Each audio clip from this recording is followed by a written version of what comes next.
Resident Evil, Bloodline Shelter. A saga of the silent blood and the family beneath the earth. Chapter 1, The Day the World Fell Quiet.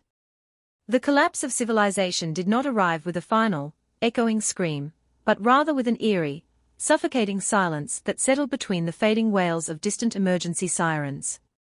As the horizon glowed with the fires of burning cities and the dead began their relentless walk across the globe, a veteran former Umbrella operative known only as the Father led his 4 children into the deep safety of the earth.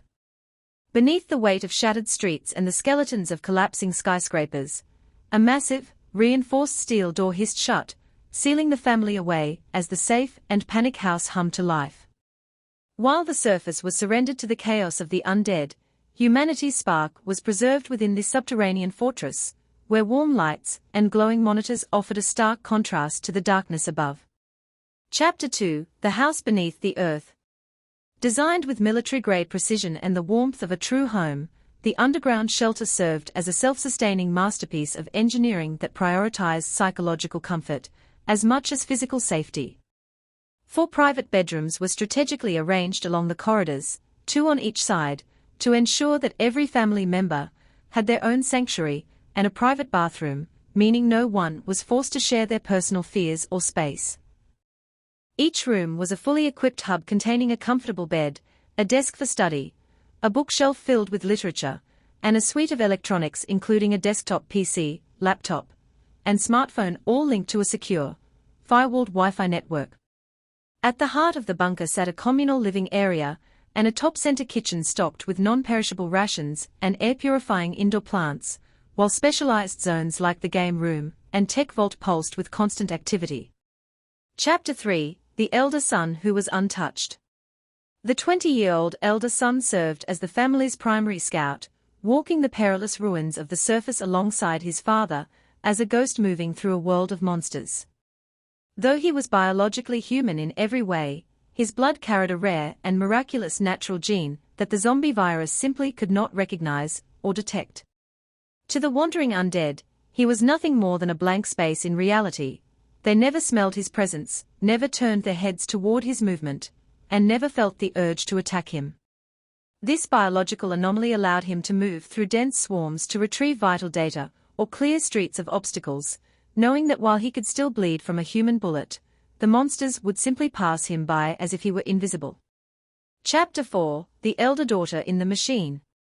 While her twin brother braved the physical dangers of the surface, the elder daughter acted as the invisible guardian of the family's digital world and the commander of the tech room. As a brilliant computer engineer and systems expert, her fingers danced across glowing monitors, as she hacked into abandoned Umbrella mainframes and mapped the movement of the dead using thermal drift and noise patterns. Through encrypted headsets, she acted as the eyes and ears for her father and brother, guiding them through lethal war zones and around Umbrella patrols without ever needing to fire a weapon herself. Crucially, she balanced her high-stakes hacking with the duties of a sister, constantly monitoring internal cameras to watch over her younger siblings and ensure they were safe, happy, and distracted from the war above. Chapter 5, The Young Ones Who Watched Quietly. The younger twins, a boy and a girl only 10 years of age, represented the heart of the family's peace, and were the reason the shelter remained a home rather than a prison. They spent their mornings and afternoons immersed in their own private worlds, either focused on their studies or lost in the digital landscapes of the gaming room and their private PCs. The family trusted them implicitly, and the elders never interfered with their work or play, allowing the children to maintain a sense of normalcy that was, in itself, a powerful act of resistance against the broken world. At night, they would lie in their beds and speak softly to one another through their tablets and phones, their laughter echoing faintly through the reinforced walls, as a reminder of what they were fighting to protect. Chapter 6, The Second Silent Blood. The terrifying reality of the family's importance was revealed during a routine, controlled surface drill when the 10-year-old daughter accidentally wandered too close to the perimeter of a secure zone. A decaying zombie stood inches from her face, its body sniffing and twitching in the cold air, yet it eventually turned away with total indifference, as if she were a piece of the landscape. Detailed blood tests performed back in the tech vault confirmed the staggering truth. she carried the exact same rare natural gene as her elder brother. While the father remained silent and the elder daughter immediately encrypted the data to prevent Umbrella from ever finding it, the family realized that the potential for a cure had just doubled in value. Chapter 7: Umbrella's Shadow Returns. Despite the collapse of society, the remnants of Umbrella remained a dangerous shadow, and they began to notice strange patterns in the global data, where infection rates dropped without explanation. They began to track the silence left behind by the elder son's missions, searching for the biological anomaly that allowed a human to walk through their virus-infested zones untouched.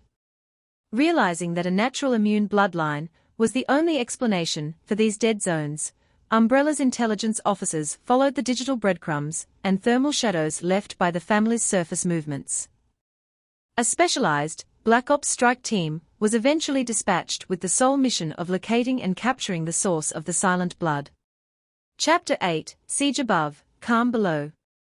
The night the Umbrella strike team arrived, the surface world above the shelter erupted into a chaotic symphony of heavy gunfire, falling rain, and high-tech explosions. The father and elder son fought a desperate holding action through the urban ruins, using their knowledge of the terrain to trap the soldiers, while the elder daughter worked frantically to blind enemy drones and reroute military satellites.